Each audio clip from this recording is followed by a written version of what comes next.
Quelques heures après l'incendie, la police scientifique arrive rue Mira. Les enquêteurs cherchent à comprendre l'origine de ce feu très violent.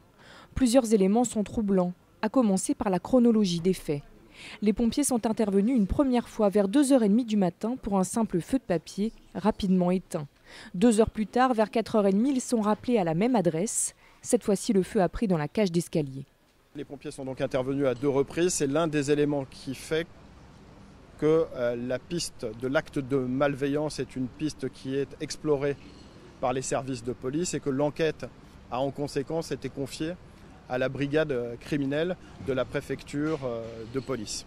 Pour cette deuxième intervention, une centaine d'hommes sont mobilisés. Le feu s'est propagé du rez-de-chaussée au 5e étage. Les pompiers assurent que les deux incendies sont bien distincts. Toutes les précautions avaient été prises après leur premier passage.